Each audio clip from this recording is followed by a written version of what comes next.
Nunca fui una mujer que esperara reconocimiento. En mi juventud, cuando otros soñaban con aplausos, con fiestas, con fotos, yo soñaba con estabilidad, con no deberle nada a nadie y con que mi hijo creciera en una casa donde el silencio no fuera sinónimo de carencia, sino de paz. Me llamo Rosalía, tengo 75 años, y aunque nunca me gustó hablar de mí misma, hoy siento que es necesario. Tal vez porque he pasado tanto tiempo siendo invisible que, si no hablo ahora, terminaré desvaneciéndome por completo. Como esos bordados que una cose con esmero, y que con los años, el sol y el polvo van borrando hasta dejarlos irreconocibles. Vivo sola desde hace muchos años, en una casa sencilla con paredes gruesas y tejas rojas, el mismo lugar donde crié a Mauro, mi único hijo. Aquí cada rincón tiene su historia, y cada objeto fue testigo de algún sacrificio, de alguna renuncia, de alguna noche sin sueño. Desde que quedé viuda a los 38, mi vida se convirtió en una sucesión de rutinas eficaces. Primero trabajé como auxiliar contable en una cooperativa agraria, y cuando cerró, encontré un puesto en la oficina de registro civil. Allí pasé más de 20 años, viendo pasar nacimientos, matrimonios, defunciones, siempre en silencio, siempre puntual. Mi vida fue una fila ordenada de números, firmas y sellos. Me volví experta en la calma, en el orden, en no esperar nada que no hubiera sido planificado. Pero con Mauro, todo era distinto. Con él permitía que la emoción me sorprendiera, que el corazón me latiera con fuerza cuando traía sus boletines escolares o cuando lo veía dormido, con las mejillas sonrosadas y el cuerpo estirado como si soñara con ser grande. Yo sabía que algún día me dejaría atrás, que haría su vida, que conocería a alguien, que quizás se avergonzaría un poco de mi ropa sencilla o de mis costumbres anticuadas. Lo supe desde el principio, pero igual me dediqué a sembrarle cada posibilidad. Ahorré durante décadas, guardando cada bono de fin de año, cada devolución de impuestos, cada centavo que no se fue en medicamentos, comida o útiles escolares. En una pequeña libreta color burdeos, apuntaba cada ingreso y cada egreso. Me hice experta en recortar gastos sin que Mauro se diera cuenta. Él creía que simplemente éramos afortunados de poder pagar su matrícula, su uniforme, sus clases de inglés. No sabía que por cada semestre que yo cubría, había una consulta médica que yo postergaba, o un abrigo que remendaba por cuarta vez. Nunca se lo dije. No porque no quisiera que lo supiera, sino porque yo misma necesitaba pensar que todo era natural, que amar de ese modo era lo que correspondía. Mauro era mi propósito, y no se cuestiona un propósito, se vive. Cuando conoció a Natalia, yo ya lo había adivinado. Su forma de hablar cambió, su ropa se volvió más moderna, sus planes comenzaron a incluir lugares y personas que yo no conocía. Natalia era elegante, siempre perfectamente arreglada, con ese tono de voz suave y calculado que usaban las chicas de buena familia. No me molestó. Pensé que tal vez ella sería una buena compañera, que él estaría cuidado. El día que me la presentó, ella me extendió la mano con una sonrisa impecable y me llamó señora Rosalía. No doña, no mamá, solo señora Rosalía. Lo tomé como un formalismo, una distancia natural entre generaciones. Pensé que era parte de su forma de ser, no una señal de lo que vendría. ¿Cómo iba a saber yo que esa misma sonrisa se transformaría, años después, en una máscara detrás de la cual se ocultaba un desprecio refinado? Natalia no tardó en mudarse a la casa que Mauro aún no podía pagar. Yo ayudé sin que lo supieran. A través de un abogado amigo, hice una transferencia a nombre de un fondo ficticio. Cubrí el pago inicial de la hipoteca y puse en marcha otro fondo con pagos mensuales que Mauro creía que venían de un préstamo aprobado por sus excelentes referencias laborales.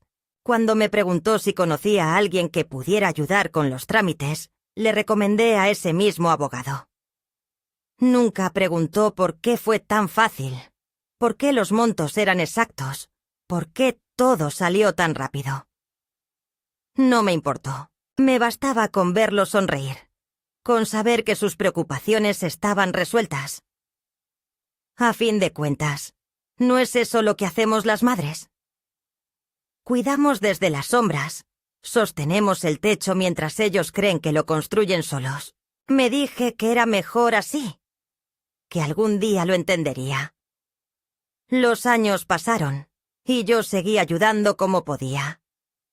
En los cumpleaños llevaba pasteles caseros, en Navidad bordaba regalos para los niños. Todo hecho a mano, con cuidado, con cariño. Nunca llevé algo comprado en centros comerciales. No por falta de recursos, sino porque siempre creí que el valor de un regalo está en el tiempo invertido, no en la etiqueta que cuelga.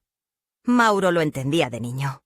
Se le iluminaban los ojos con una bufanda tejida o con una caja decorada con papel reciclado. Pero Natalia no. Natalia miraba esos regalos como si fueran un recordatorio de otro tiempo, uno que prefería enterrar.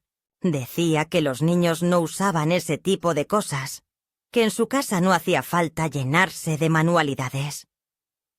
Aún así, seguí yendo. A veces invitada, a veces por simple impulso. Llegaba con mis bandejas de galletas, mis frascos de mermelada, mis tarjetas con caligrafía antigua. Me abrían la puerta, me sonreían y me sentaban en una esquina donde pudiera ver sin molestar. Y yo aceptaba. Porque una madre acepta. Porque una madre espera. Porque una madre se convence de que ese rincón también es parte de la casa. Hasta que un día, aquella frase partió todo. Una frase lanzada como quien lanza una servilleta usada. No traigas regalos baratos, mamá Rosalía. Aquí vienen visitas. Y no fue el tono, ni la mirada. Fue el hecho de que Mauro no dijera nada, de que permaneciera callado, como si la frase no fuera ofensiva, como si no llevara veneno, como si estuviera de acuerdo. Ese día no respondí. Me limité a sonreír, como si no hubiera oído. Pero algo dentro de mí se rompió. No por la frase, sino por el eco que dejó. Porque esa frase no salió de la nada. Esa frase llevaba años gestándose, y yo la había alimentado, sin querer, con cada silencio, con cada favor, con cada gesto de amor que confundieron con servidumbre. Y ahora estoy aquí, sentada en mi cocina, con la taza de té ya fría, y el corazón latiendo como cuando tenía 20 años, y no sabía qué hacer con el dolor.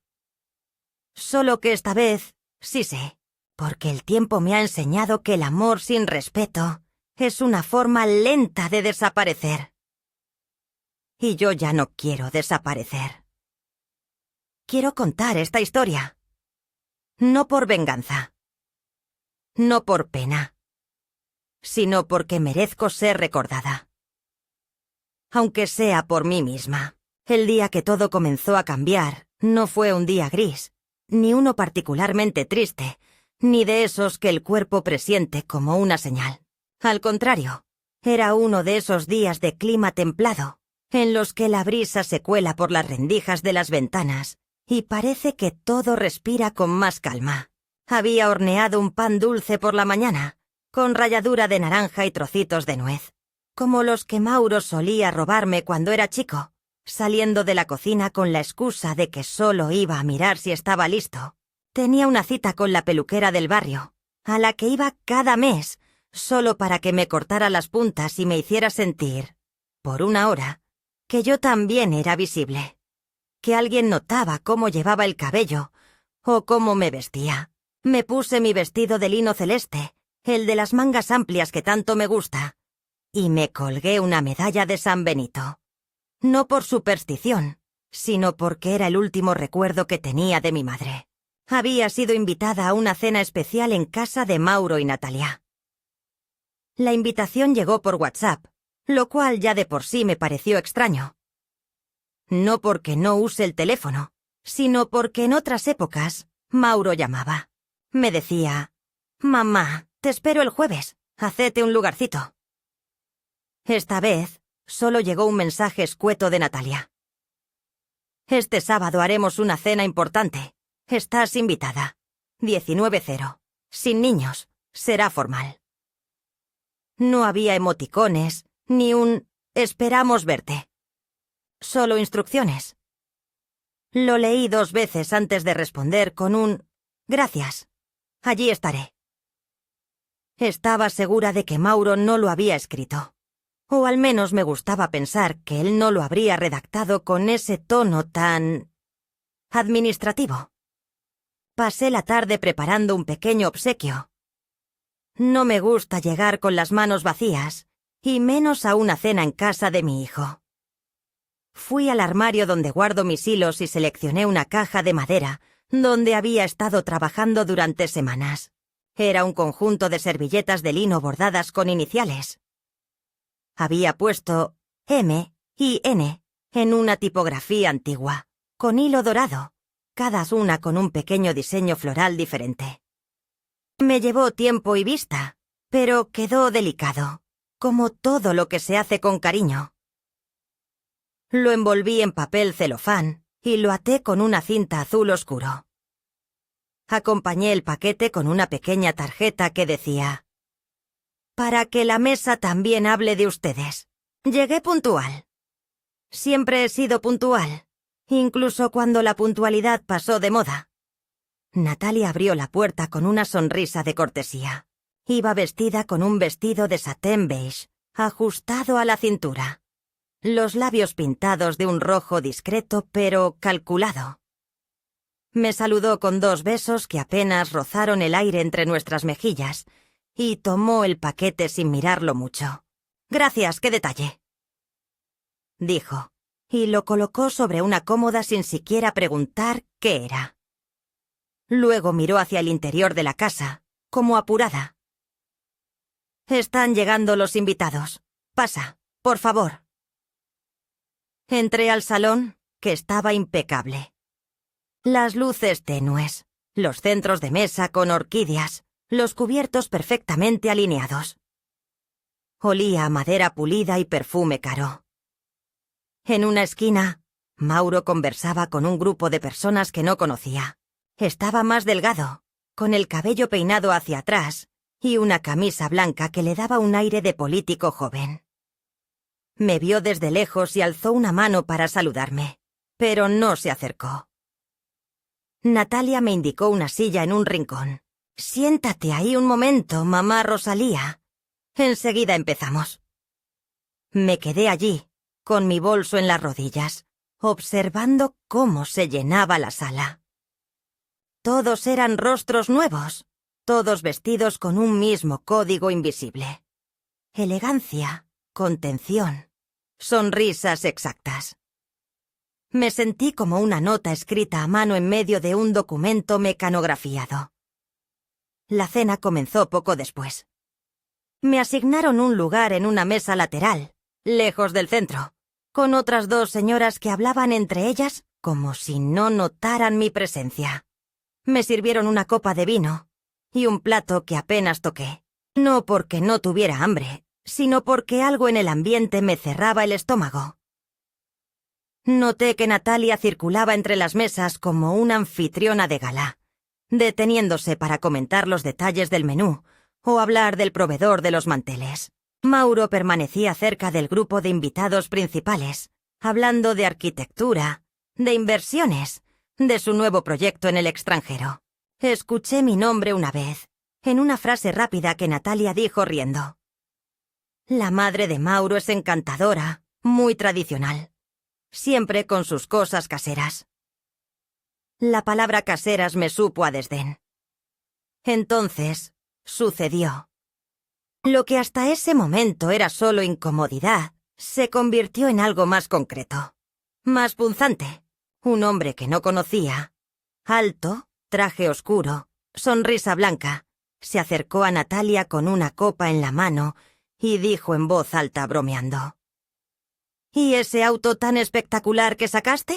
¿Ya me vas a contar quién fue el mecenas? Natalia soltó una risa aguda y respondió: un regalo de la vida.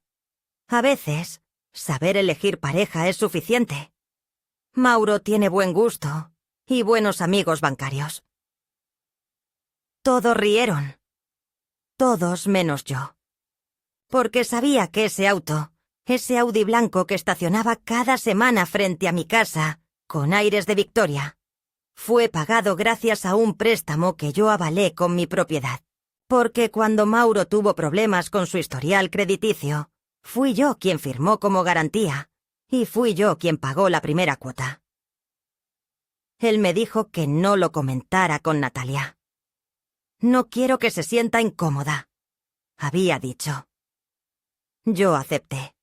Por ellos, por no crear fisuras, por mantener la paz. Pero la paz tiene un precio. Y en ese instante, mientras las carcajadas llenaban el salón, supe que lo había estado pagando sola. Natalia se acercó a mi mesa unos minutos después.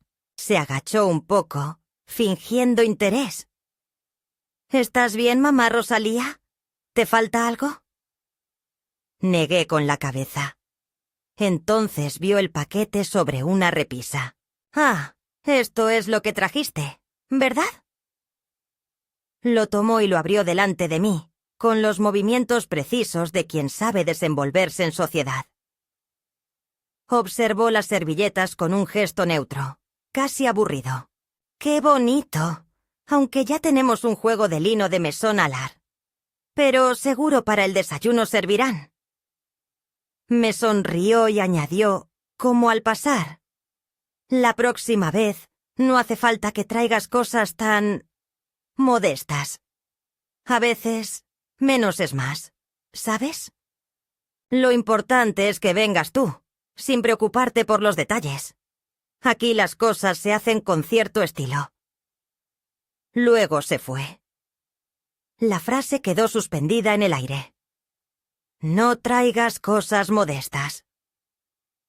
Las cosas se hacen con estilo. ¿Qué significaba eso? ¿Que mis regalos eran vergonzosos? ¿Que mi presencia era tolerable solo si no dejaba rastro? Volví a casa en silencio.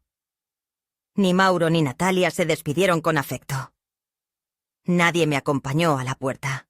Caminé los metros hasta mi auto con pasos que sentía ajenos. El pan dulce que me había sobrado seguía en la cocina, envuelto en una servilleta floreada. Me serví una taza de té y me senté en la mecedora junto a la ventana. Afuera, la noche era clara y serena. Por dentro, algo había cambiado. Ya no era tristeza. Era otra cosa. Algo parecido al cansancio, pero más profundo.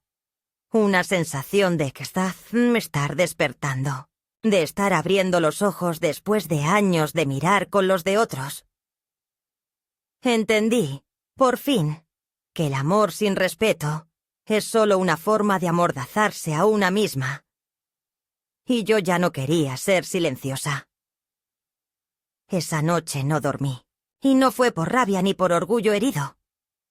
Fue por una especie de electricidad callada que me recorría el cuerpo, como si todos los silencios acumulados en los últimos años empezaran a volverse ruido dentro de mí. Me acosté con el camisón de algodón que suelo usar desde hace casi 10 años. El mismo que mi nieta decía que olía a alcanfor, y me tapé hasta el pecho, sin apagar la lámpara. Me quedé mirando el techo, con los ojos abiertos, repasando palabra por palabra todo lo que se había dicho durante esa cena. Cada gesto pequeño que, de repente, cobraba un significado distinto. El tono de Natalia, el modo en que sostenía la copa cuando habló del coche, la forma en que Mauro evitaba encontrarse con mi mirada, como si hubiera en ella algo que no soportaba. Me sentí como una intrusa en una historia que yo misma había ayudado a escribir. pero de la cual me habían borrado de las páginas finales. A la mañana siguiente, me levanté temprano. Preparé café como de costumbre. Tosté pan. Pero no pude comer. Encendí la radio para no escuchar tanto mis propios pensamientos, pero nada los acallaba. Todo en la casa me parecía una versión muda de mí misma. Las cortinas bordadas por mí, los cuadros con fotos de Mauro cuando era niño, la mesa de madera que había comprado con el primer sueldo después de quedar viuda. Me senté en el escritorio, saqué mi libreta de cuentas, aquella de tapas duras color burdeos, y comencé a repasar. Línea por línea. Año por año. Allí estaba todo. Los pagos mensuales que realicé al fondo de Mauro, las cuotas que cubrí del auto, los intereses, las transferencias con referencia, préstamo familiar sin intereses, las notas de cada conversación con el abogado que me ayudó a abrir, el fideicomiso oculto para que ellos pudieran comprar la casa en la que hoy yo era tratada como una sirvienta con educación. Era la primera vez que volvía sobre esos apuntes con otra mirada. Hasta ese momento, siempre que repasaba esas páginas lo hacía con una mezcla de ternura y justificación. Me decía a mí misma que ese dinero no era gasto, sino legado, que estaba invirtiendo en la tranquilidad de mi hijo, en la estabilidad de su familia, en su felicidad. Me convencía de que las madres buenas daban sin pedir. Pero ese mantra empezaba a deshacerse, porque una cosa era dar, y otra era ser utilizada como un cajero automático emocional que, además de dinero, debía dispensar silencio, gratitud y discreción. Al mediodía llamé a Clara, mi abogada y amiga desde hace 30 años. Me atendió con la misma voz serena de siempre. Le pedí una cita urgente. No quería contarle por teléfono lo que me había pasado, aunque ella ya sospechaba. Clara siempre fue buena leyendo lo que se escondía detrás de las palabras. Me recibió esa misma tarde en su estudio. Una casa, antigua convertida en oficina, donde el olor a madera vieja y papel encuadernado te hacía sentir que la verdad tenía peso. Llevé conmigo una carpeta con todos los documentos importantes, no solo los del fideicomiso y los préstamos, sino también una copia del testamento, los títulos de propiedad y, por si acaso, una hoja con la frase exacta que Natalia había dicho la noche anterior. La próxima vez, no traigas regalos baratos. Clara me escuchó en silencio. No me interrumpió ni una sola vez. Me miraba como se mira a ti alguien que, finalmente, ha dejado de negar lo evidente. Cuando terminé, me sirvió té, como hacía siempre, y dijo con calma: «Llegó la hora, Rosalía. Lo que hiciste todos estos años no fue un error. Fue generosidad. Pero no se puede vivir eternamente esperando que la gente te valore, solo porque tú los valoras. El respeto se exige, y a veces se impone». Le pedí que preparara un acta notarial en la que dejara sin efecto el fideicomiso que yo había creado en secreto para sostener los pagos de la hipoteca de Mauro. También le pedí que me ayudara a iniciar un proceso legal para deslindar mi propiedad como garantía del auto de Natalia. Lo que ellos habían presentado como un éxito propio era, en realidad, una deuda en la que yo figuraba como respaldo. No solo era injusto, era peligroso, y ya no estaba dispuesta a arriesgarme por gente que me escondía como a una culpa antigua. Esa misma noche redacté una carta para Mauro. No una carta melodramática ni acusadora, una carta clara, firme, donde detallaba todo lo que había hecho por él desde que murió su padre.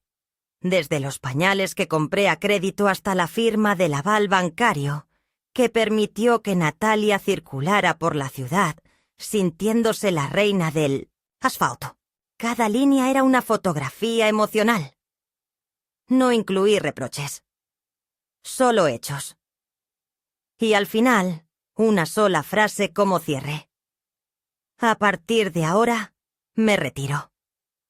no como madre, porque eso no se elige.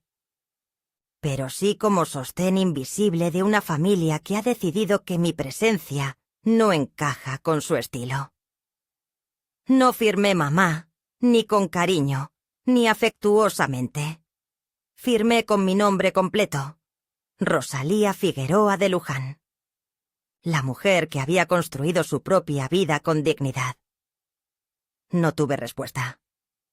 Ni al día siguiente, ni al otro. Mauro no llamó. Natalia tampoco. Lo único que recibí fue un mensaje escueto que decía: «Mamá, recibí tu carta». No sabía que pensabas así. Hablamos luego. Ese luego quedó colgado como una promesa que nadie tiene intención de cumplir. Y entonces comencé a ver todo con otros ojos. Recordé tantas veces en que Natalia desestimó mis esfuerzos, mis regalos, mis gestos. Aquella vez que llevé un bizcochuelo de maicena al cumpleaños de mi nieta y lo dejó en la cocina sin siquiera ofrecerlo, diciendo: «Hoy tenemos una torta de repostería real». O la Navidad en que les regalé una manta hecha a mano y me dijo, riendo, delante de otros: «Tu abuela aún no se resigna a los tiempos modernos». O las múltiples veces en que llegué a su casa y me recibió con un «¡Ay! ¡Qué bueno que viniste! Justo me podés ayudar a poner la mesa». Era una acumulación de detalles pequeños que, en su momento, no me atreví a nombrar. Como si ponerles nombre fuera una forma de confirmar que algo estaba mal. Pero ahora que lo veía todo junto, comprendía que ese desprecio no era accidental. Era sostenido. Y había sido alimentado por mi silencio. Por cada vez que bajé la cabeza, por cada vez que dije «no importa», cuando sí importaba. Por cada vez que acepté un rincón cuando yo había ayudado a construir la casa entera. Esa misma semana, cancelé todos los pagos que aún sostenían su estilo de vida. Me comuniqué con el banco, con la compañía de seguros, con el gestor del fideicomiso. Dejé constancia legal de mi desvinculación económica con la familia de Mauro. También cambié mi testamento. Ahora, mis propiedades y ahorros pasarían a ser administrados por una fundación que yo misma impulsaría, dedicada a apoyar a mujeres mayores en situación de invisibilidad o abandono. Me reuní con una asistente social y le conté mi historia. Se quedó en silencio al principio. Luego me apretó la mano y me dijo: «Usted no es un caso aislado, solo es una de las pocas que se anima a actuar». En las tardes siguientes, empecé a salir más. Fui a ferias, a talleres de costura. Me inscribí en un club de lectura. Conocí a otras mujeres de mi edad, algunas viudas, otras separadas, otras simplemente hartas de fingir que todo estaba bien. Con ellas me reí más que en los últimos 5 años. Me escuchaban. Yo las escuchaba. Y entre todas nos tejíamos un abrigo invisible de cuidado mutuo. Una de ellas, Amalia, me dijo un día: «Nosotras no estamos de sobra». Nos hicieron creer eso porque ya no producimos, porque ya no criamos. Pero todavía podemos decir que no. Todavía podemos decir basta. Y eso hice. Una tarde, mientras regaba mis plantas, vi el auto de Natalia estacionarse frente a mi casa. No bajó.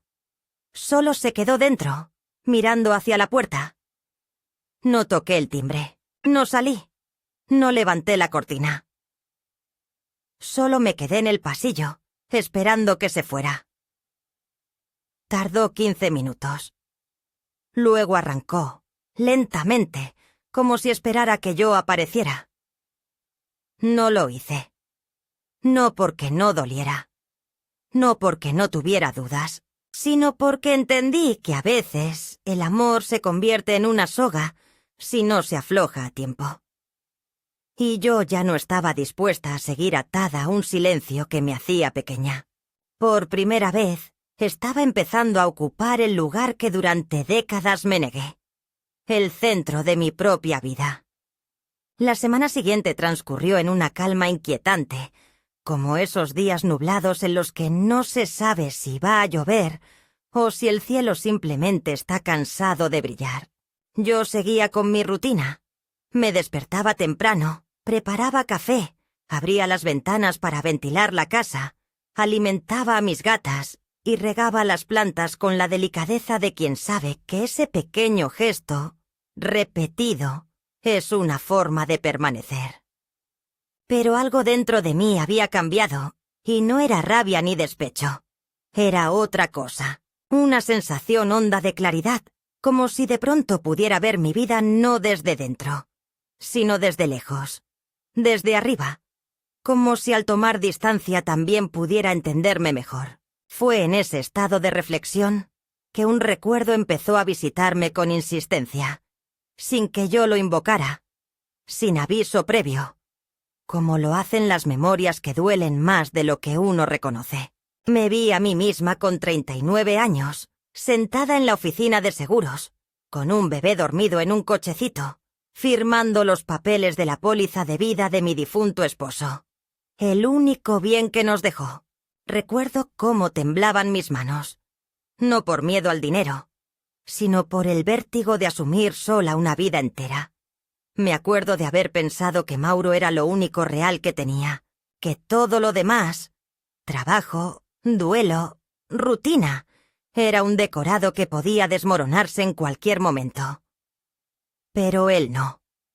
Él era mi certeza, mi ancla, mi pequeño trozo de futuro que aún no sabía lo que costaba sobrevivir.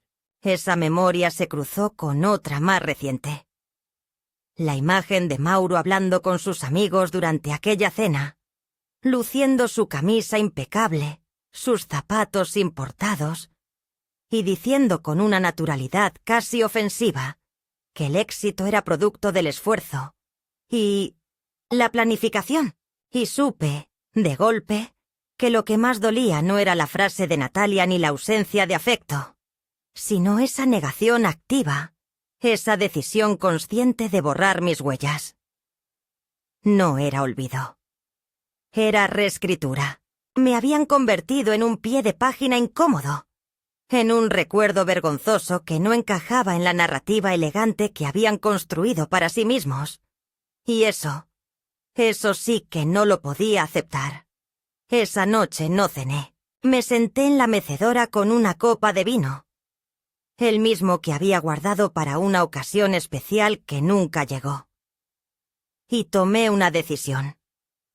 No solo iba a cortar el financiamiento económico, no solo iba a romper el silencio, iba a recuperar mi nombre, mi lugar, mi historia. Y para eso necesitaba algo más que papeles legales. Necesitaba memoria. No como un acto nostálgico, sino como un arma contra el borramiento. Al día siguiente fui al cuarto del fondo, aquel que siempre había usado como depósito, y empecé a sacar cajas. Dentro estaban los álbumes de fotos, los cuadernos de notas, los recortes de diarios donde alguna vez se mencionó mi nombre en algún evento escolar o vecinal. También encontré cartas que Mauro me había escrito de niño, dibujos torpes con dedicatorias ingenuas, recibos de compras importantes, todo lo que podía testimoniar, sin palabras, que yo había existido como algo más que una presencia muda. Ordené ese material con el cuidado de un arqueólogo. Clasifiqué las fotos por décadas. Seleccioné las cartas más significativas. Armé una línea de tiempo con fechas clave. Nacimiento de Mauro. Muerte de su padre. Primeros pasos. Ingreso a la universidad. Boda. Nacimiento de mis nietos. Fui armando, poco a poco, un archivo personal que narrara mi historia no como madre abnegada, sino como mujer que había construido un hogar con sus propias manos. Y en medio de ese proceso, ocurrió algo inesperado. Recibí la visita de Clara, mi abogada. Venía a traerme las copias firmadas de los nuevos documentos notariales. Nos sentamos en la cocina, como en los viejos tiempos, con té de manzanilla y pan tostado. Le mostré lo que estaba haciendo, Y, para mi sorpresa, me escuchó con atención genuina. Me dijo que conocía a una periodista que trabajaba en una revista local de historias reales, enfocadas en mujeres mayores. «Si querés», dijo, «puedo hablar con ella. Lo que estás haciendo no es solo para vos. Puede ayudar a otras». Al principio dudé. No me sentía lista para exponer mi historia. Pero después de un rato comprendí que ya no se trataba solo de mí. Se trataba de tantas como yo. Tantas Rosalías que habían sido borradas, ignoradas, ridiculizadas. Y le dije que sí. La periodista se llamó Cecilia. Tenía unos 40 años. Mirada atenta y manos siempre ocupadas con una libreta donde anotaba sin interrumpir. Pasamos 2 tardes hablando. Yo le conté todo, desde el principio. No con dramatismo, sino con verdad. Cada anécdota, cada renuncia, cada momento en que me tragué las lágrimas para que Mauro no sintiera que su madre se quebraba. Cecilia me escuchó sin juzgar. Me hizo preguntas justas, sin morbo, y cuando terminó, me dijo algo que no esperaba. «Rosalía, lo que vos contás es una crónica de dignidad. No solo porque diste, sino porque ahora decís basta sin odio. Eso es raro, eso es potente». Un mes después, salió el artículo. Se titulaba «La mujer invisible que sostenía un palacio». No mencionaba nombres reales, pero los que debían entenderlo, entendieron. Y los que no me conocían, empezaron a escribirme cartas, mensajes. Incluso me paraban en la feria o en la parroquia para decirme: «Gracias por contar lo que nosotras no supimos cómo decir». Aquello me dio fuerza. No era fama lo que buscaba. Era existencia. Fue en ese contexto de recuperación íntima que Mauro volvió allí a aparecer. Me llamó un miércoles al atardecer. Su voz sonaba distinta. No temblorosa, pero tampoco arrogante. Me pidió venir a verme. Le dije que sí, aunque no sabía con qué intención venía. Llegó con una caja en las manos. Al principio creí que era un gesto simbólico, una especie de ofrenda. Pero al abrirla vi que eran cosas mías. Fotos antiguas, una agenda vieja, unos marcos de madera. «Natalia quería tirarlas», dijo, «pero me parecieron importantes». No sabía si agradecer o enfurecerme. Solo dije: «Las guardaba porque son parte de lo que fui». Nos sentamos en el comedor. Mauro me miró como si me viera por primera vez en años. Me habló de la nota, de cómo le costó leerla. «Al principio me enojé», confesó. «Pensé que me estabas exponiendo, pero después me di cuenta de que lo que contaste es cierto». No respondí. Lo dejé hablar. Me pidió perdón. No con un discurso largo, con pocas palabras. Fallé como hijo. Permití que te trataran como una carga. Eso sí dolió, porque era verdad, y porque escucharla en su voz lo hacía más real. No hablamos de reanudar apoyos económicos. No mencionó el fideicomiso ni el auto. Tampoco lo necesitaba, porque lo que yo quería no era dinero. Era verdad. Y respeto. Y al menos por esa tarde, sentí que algo de eso había vuelto. Después de que Mauro se fue, me quedé sola con mis recuerdos, mis papeles y una calma distinta. No era resignación, era serenidad. Había tomado una decisión. Ya no viviría para ser aceptada. Viviría para ser. Y eso era suficiente. Durante semanas, el silencio fue tan denso que podía palparse Cía en el aire. Ni Mauro ni Natalia volvieron a comunicarse conmigo. Y lejos de dolerme, aquella ausencia se volvió confirmación. A veces el silencio es más elocuente que cualquier disculpa improvisada, porque revela lo que las palabras intentan maquillar. Yo no esperaba reconciliaciones teatrales ni lágrimas repentinas, solo una señal clara de que comprendían, de que finalmente estaban dispuestos a mirar sin filtros todo lo que había sido barrido bajo la alfombra de sus logros. Pero esa señal no llegaba. En su lugar, lo que comenzó a llegar fue ruido. Y el ruido, cuando irrumpe después del silencio, retumba como trueno. El primer estruendo fue una carta certificada que dejó el cartero en mi buzón una mañana de martes. Al abrir el sobre y ver el membrete, supe que el tiempo de los susurros había terminado. Era una notificación legal firmada por un abogado que representaba a Mauro y Natalia. El tono del documento era cortés, pero su contenido no dejaba lugar a dudas. Solicitaban una mediación formal para resolver el repentino cese de compromisos financieros que afectaban la estabilidad del núcleo familiar, compuesto por los beneficiarios de buena fe del apoyo económico histórico provisto por la señora Rosalía Figueroa de Luján. Leí la frase 3 veces, incrédula.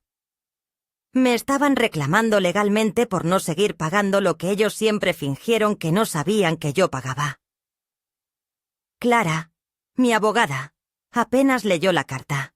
Soltó una risa seca que no escondía la indignación. «Esto es un disparate disfrazado de legalidad», dijo, mientras marcaba con lápiz los párrafos absurdos. «No tienen cómo sostener esto en ningún tribunal, pero quieren asustarte. Es puro humo». Le pedí que respondiera con la misma elegancia con la que ellos pretendían imponer su tono. Quería que quedara claro que yo no tenía miedo, que mi retiro era irreversible y, sobre todo, legítimo. Clara redactó una respuesta donde no solo defendía mi derecho a disponer de mis bienes como quisiera, sino que además detallaba, con copia adjunta de los documentos, cada transferencia, cada garantía, cada inversión realizada a favor de Mauro y Natalia desde hacía más de una década. Añadió una nota final que me llenó de una calma feroz. Cualquier intento de judicialización de este asunto solo redundará en la exposición pública de las cifras, los contratos y los contextos, con sus respectivos impactos reputacionales y familiares. La respuesta fue enviada al día siguiente y, como era de esperarse, desató la tormenta. Natalia fue la primera en reaccionar. No tardó en llamar, no a mí, sino a mi vecina Rosa, una mujer mayor que vive al lado desde hace 20 años y que no tiene empacho en decir lo que piensa. Según Rosa, Natalia se presentó de improviso, con gafas oscuras, un vestido de marca y los modales justos para no parecer grosera. Preguntó por mí con una sonrisa tensa, de esas que no nacen en el corazón. Rosa, que había leído el artículo en la revista y estaba al tanto de todo, le contestó con sequedad que yo no estaba disponible para visitas no anunciadas. «¿Pero está bien de salud?», insistió Natalia, como queriendo dar a entender que quizás había perdido la razón. «Mejor que nunca», respondió Rosa. «Por fin duerme tranquila». Natalia se fue sin despedirse.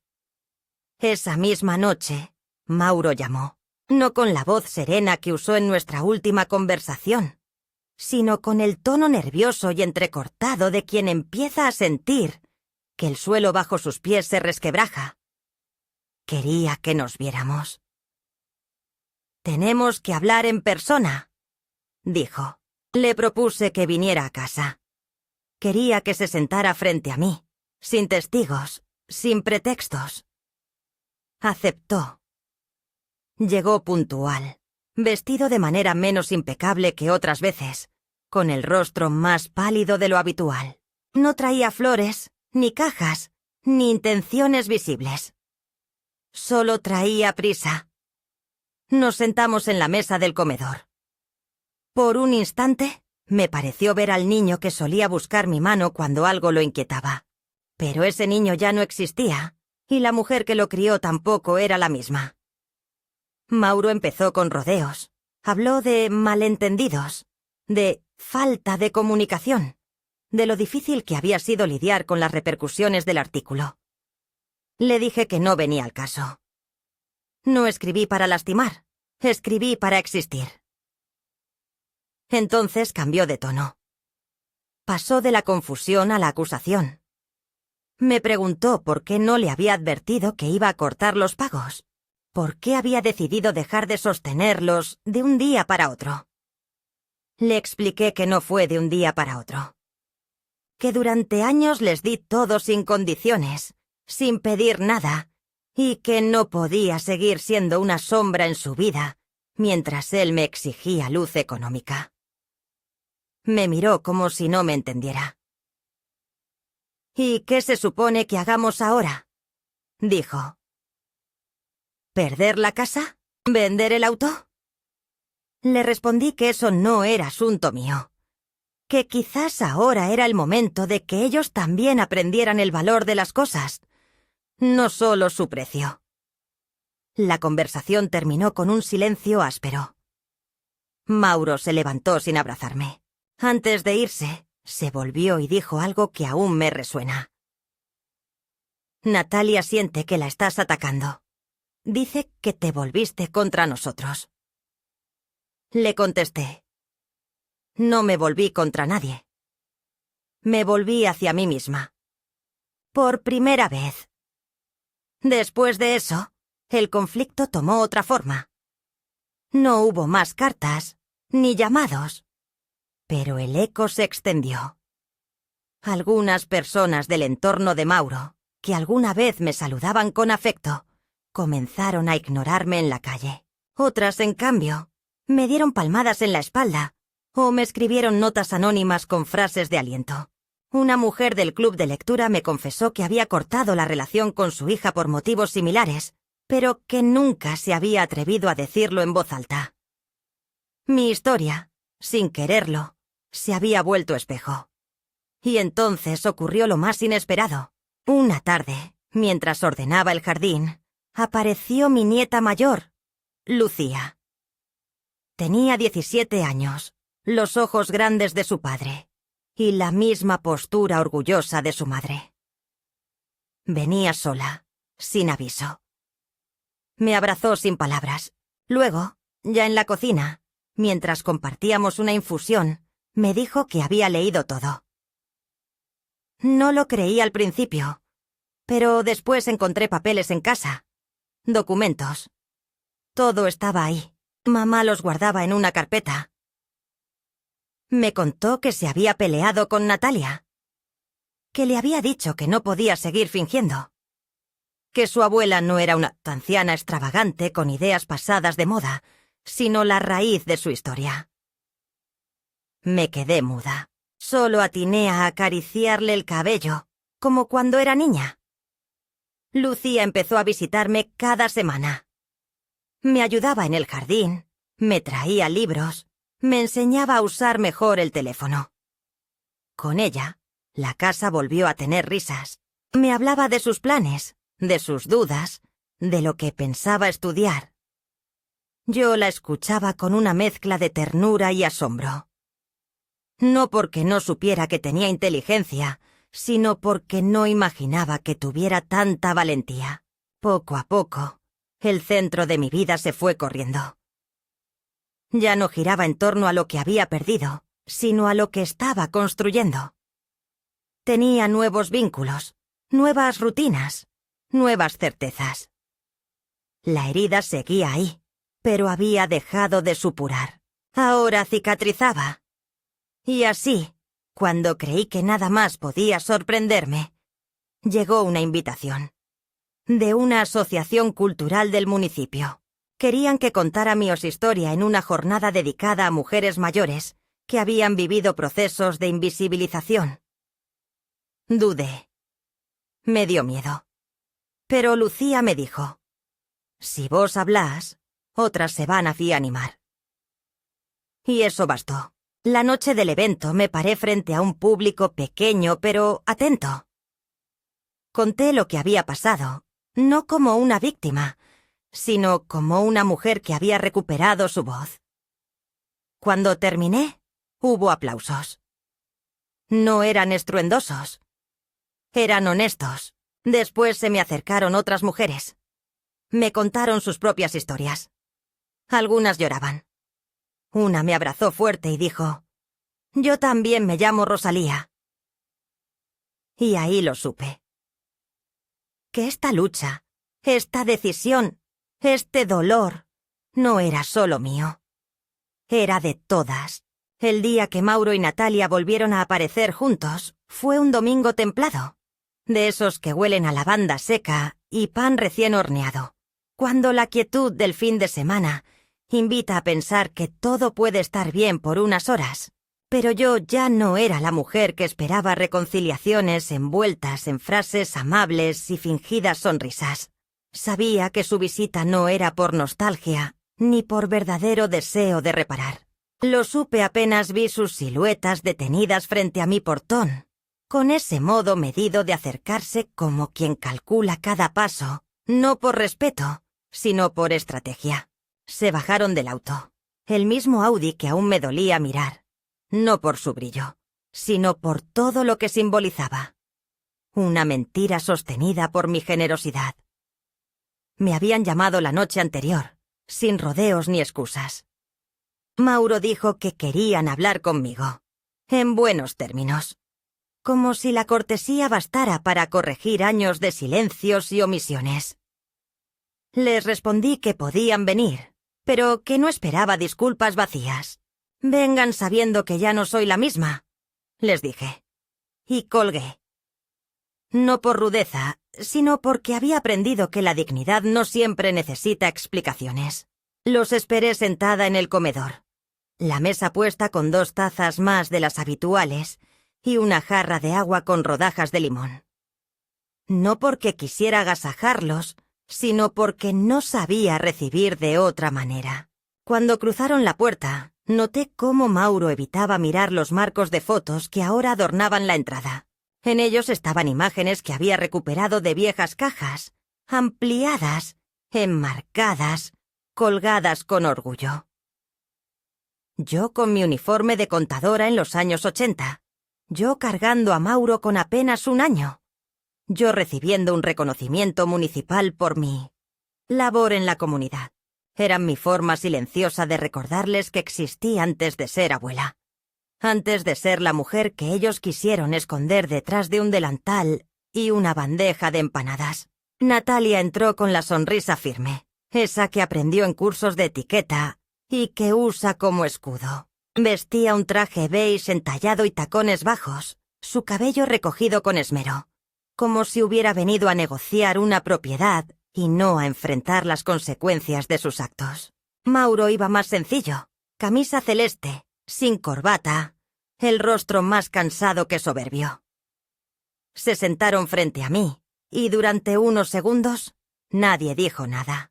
El reloj de la cocina marcaba el ritmo lento de esa tensión que ya no dolía, pero aún incomodaba. Fue Natalia quien habló primero. ¿Cómo no? Dijo que lamentaba profundamente cómo se habían dado las cosas, que entendía mi necesidad de marcar límites, pero que todo se había salido de proporción, que la exposición pública había afectado su entorno social, que algunas amistades importantes les habían dado la espalda, y que incluso la empresa donde Mauro trabajaba había tenido que dar explicaciones por el revuelo generado.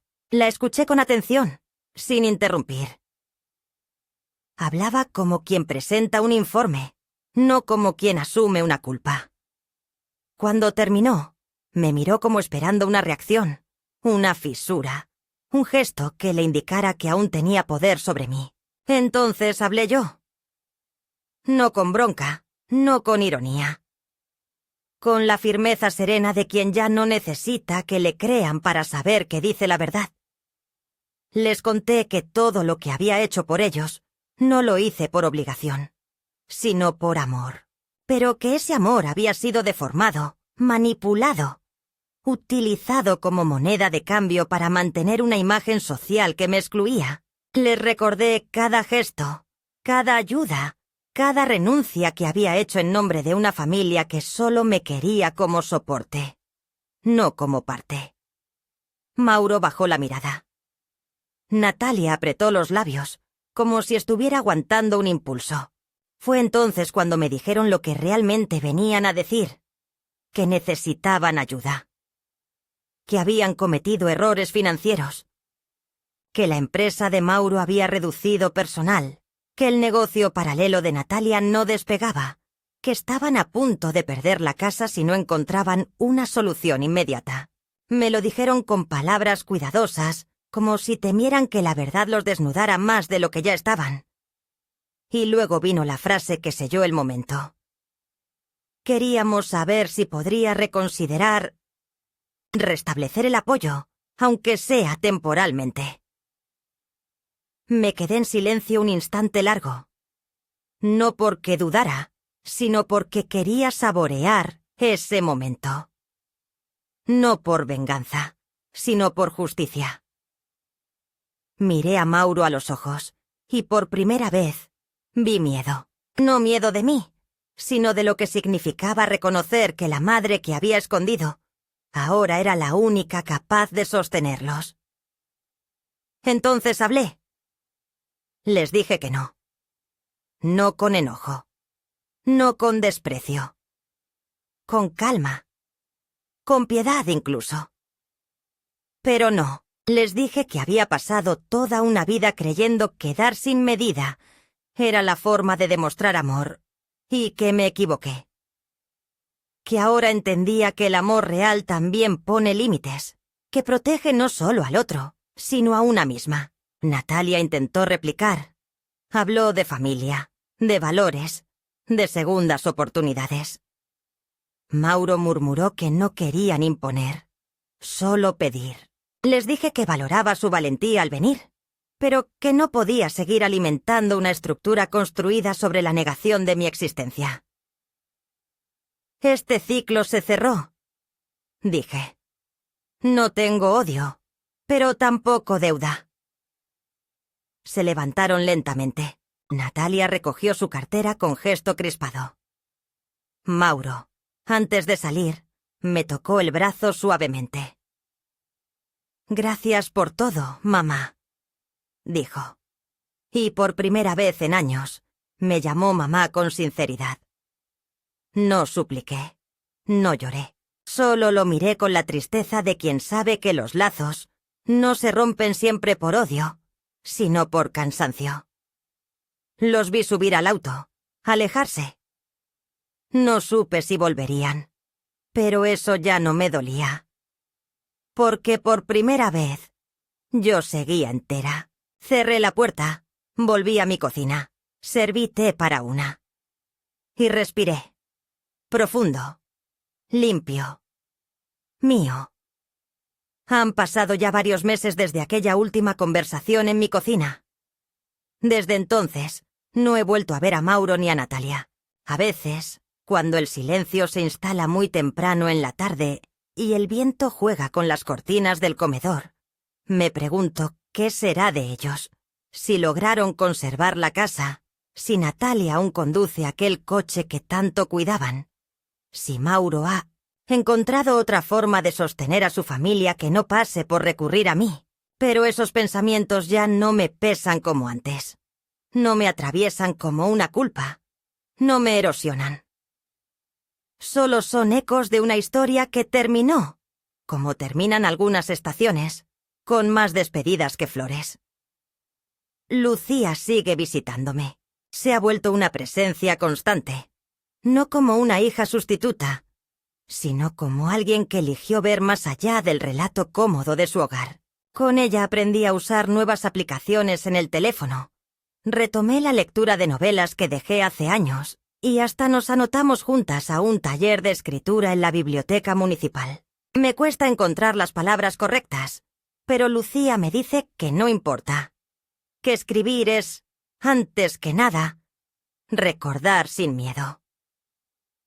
Y eso, después de todo, es lo que he hecho. Recordar sin miedo. Una tarde, mientras bordábamos juntas unas servilletas para una feria de artesanas mayores. Me preguntó si alguna vez me arrepentí. No supe qué contestarle de inmediato, no porque no lo hubiera pensado antes, sino porque la respuesta es tan compleja como honesta. Me arrepiento de haberme callado tanto tiempo. Me arrepiento de haber pensado que el amor se demostraba con sacrificio silencioso. Me arrepiento de no haberme dado el valor que otros nunca se tomaron el trabajo de reconocer. Pero no me arrepiento de haber amado, ni de haber dado, ni siquiera de haberme desilusionado, porque esa desilusión fue el punto de partida para la vida que hoy tengo, más mía que nunca. La fundación que impulsé junto a Clara y otras mujeres ha empezado a tomar forma. Se llama Raíces Visibles y ofrece talleres, asesoría legal y espacios de encuentro para mujeres mayores que sienten que sus historias han sido ignoradas o deformadas. Cada semana recibimos nuevos mensajes, nuevas voces, nuevos relatos de abuelas, madres, tías que decidieron ponerse en primer plano. No buscamos caridad. Buscamos lugar. Y al parecer, no somos pocas. El otro día recibí una carta, escrita a mano, con letra temblorosa pero clara. Era de Teresa, una mujer de Jalisco que había leído sobre mí en una revista. Me contaba que, después de años cuidando a su nieto como si fuera un hijo, su hija había decidido mudarse lejos sin avisarle, llevándoselo como si no dejara atrás a nadie. Teresa escribió. Después de llorar días enteros, leí su historia. Y me dije, yo también merezco seguir viva. Esa frase quedó grabada en mí como una confirmación. De que contar vale. De que resistir en voz alta también es una forma de amor. Mi casa, antes silenciosa, se ha llenado de nuevas costumbres. Los martes vienen 2 vecinas a tomar el té. Los jueves hay taller de poesía en el jardín, si el clima lo permite. Y los domingos suelo hornear pan. No para llevarlo a otra mesa donde se desprecie, sino para compartirlo con quienes se sientan bienvenidas a la mía. He cambiado algunos muebles de lugar. He pintado una pared de verde oliva. He enmarcado frases que antes solo escribía en mi diario. En la entrada hay una que dice: no nacimos para quedarnos calladas. Y otra, en la cocina: el respeto no se mendiga, se vive. Lucía me ha propuesto que viaje con ella el próximo verano. Quiere recorrer algunas ciudades del sur, mostrarme los paisajes que ve en sus libros de arquitectura.